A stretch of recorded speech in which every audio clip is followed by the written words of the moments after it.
Part of going home for the holidays is traveling on streets you went down 1,000,000 times as a child and realizing they're not the same streets. Gordon, Massachusetts, is one of those places that only exists as a liminal space. You arrive there only to go on to the next location. There is little to stop for. Even if it was home at one point, there isn't a reason to return. Even if you own a home there, thanks to time and money, you're really only ever renting. So wait, where are you going home to? His boss Katie had asked him the day before. Gordon, Massachusetts, Mike had replied. Oh, that town's adorable. I went out to a wedding there last year. Katie gushed. This was not an uncommon response. Gordon had been a shooting location for half a dozen Oscar-nominated movies and many weddings. It was quintessential New England. Cows and horses and farm stands with honor boxes. Gordon was the kind of place that was big into the slaughter and rape only a few hundred years ago.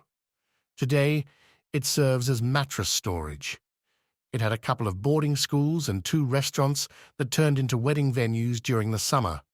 There were lots of farms that had been divvied up into subdivisions for yuppies, dinks, and 1,000,000 other acronomical social climbing professional creatures, aspics. Growing up in Gordon, Mike took any excuse to get away. He attended a Catholic high school 4 towns over.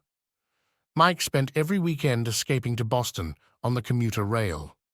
It was hard to say if he intentionally avoided Gordon or if its empty nature operated as a negative vacuum, regularly ejecting him. Katie then hit him with a curveball. Did you explore Staplehurst Castle often as a kid?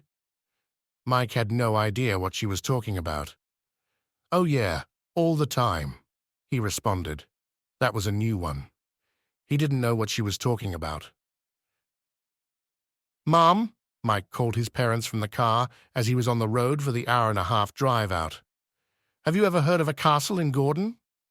Oh yes, Staplehurst, over on Todd Hill. I don't suppose that's new? Mike asked. Oh no. I want to say early 1900s. Huh? A castle from the 1900s.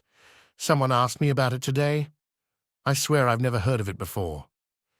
There's a lot of weddings over there. I think it's a facade. I don't think it was ever a real castle. Curious. Good to know. I should be rolling in around 8 or so. Sounds good. We'll see you then. You're loved, was Mike's mom's quirky way of saying, I love you, without using the personal pronoun. Love you too, Mum, he replied, before hanging up. It had been more than 5 years since he'd been to the home where he'd grown up. He didn't live far away, but youthful aversions stayed strong with him. Besides, his parents had always been happy to have the excuse to travel to see him in the city. Mike didn't enjoy driving in the city, yet Mike always enjoyed these late-night highway drives. In high school, it was an escape. It was radio at full blast. It was Toadie's Possum Kingdom and Space Hogs, In the Meantime, Sublime, Nirvana, and 9 Inch Nails. Now he listens to podcasts about food. A hot dog is a sandwich. The Sporkful. He'd set the cruise control and navigate in and amongst infrequent road companions.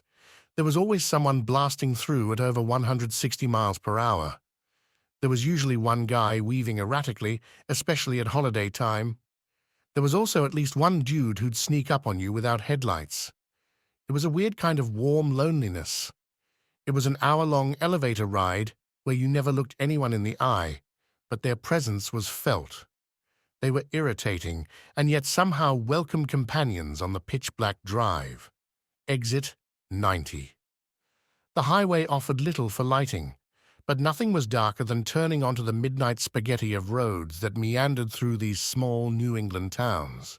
People loved to joke that Boston was built on cow paths. These paths still occasionally guided actual cows. There were loads of graying barns, decaying cemeteries, and leaning farmhouses, none visible in the dark. Every so often, you'd pass a home with lights on inside. Something about the distance and the darkness made them look like illuminated dollhouses. They were homes that looked more like model train tableaus than human dwellings.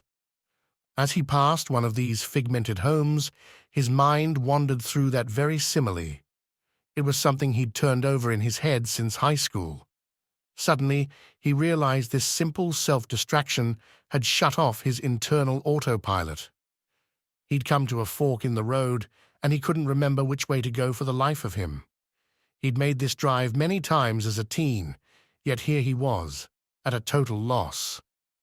He pulled over and looked at his phone. No bars. Dr. Bell's dream shattered by NIMBY and a dearth of cell towers. "Guess I'll drive around until I recognize something," said Mike to an empty car, "and you, the reader."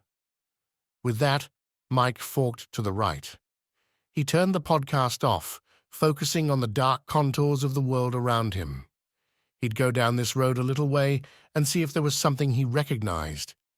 If he went along for the next 10 minutes and was still in unfamiliar territory, he'd turn back and go the other way. He kept recognizing things, or at least he thought he was. He was equally confident that he had no idea where he was. He came up over a rolling hill in the road. There was a break in the trees.